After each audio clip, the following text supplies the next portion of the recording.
Pemirsa, mantan Kasat Narkoba Polres Lampung Selatan Andri Gustami dituntut hukuman mati dalam kasus peredaran narkoba jaringan internasional Freddy Pratama.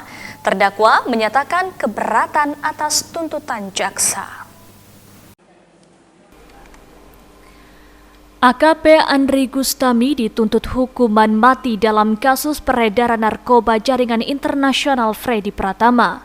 Tuntutan disampaikan Jaksa Eka Aftarini dalam sidang lanjutan Pengadilan Negeri Tanjung Karang Kamis sore. Jaksa menyatakan tidak ada perbuatan terdakwa yang meringankan.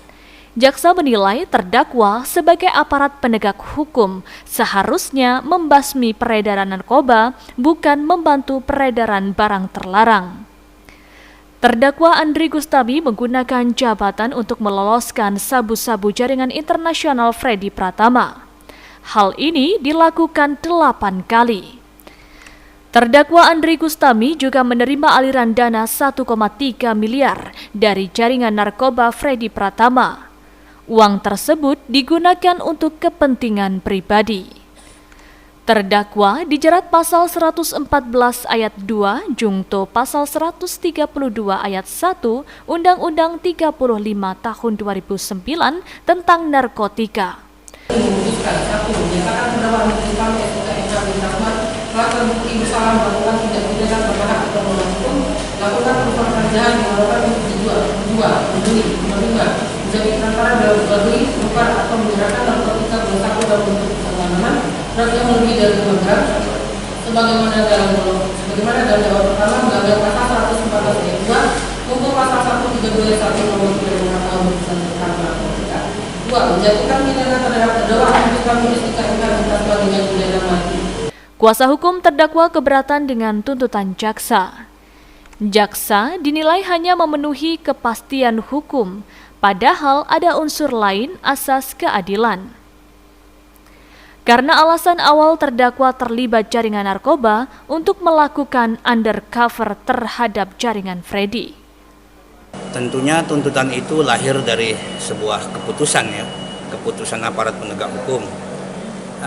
Saya melihat keputusannya jaksa penuntut umum untuk menuntut hukum maksimal seperti itu kepada klien saya memang sudah memenuhi asas kepastian hukumnya. Karena memang klien saya di dalam banyak persidangan banyak mengakui.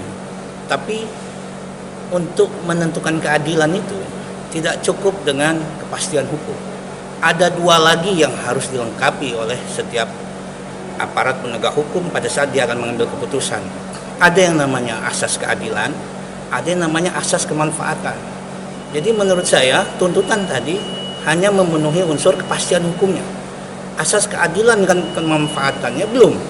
Contoh, untuk menentukan seseorang itu bisa dituduh bersalah seperti yang pernah saya utarakan, juga harus memenuhi kriteria yang namanya mens rea atau niat jahat.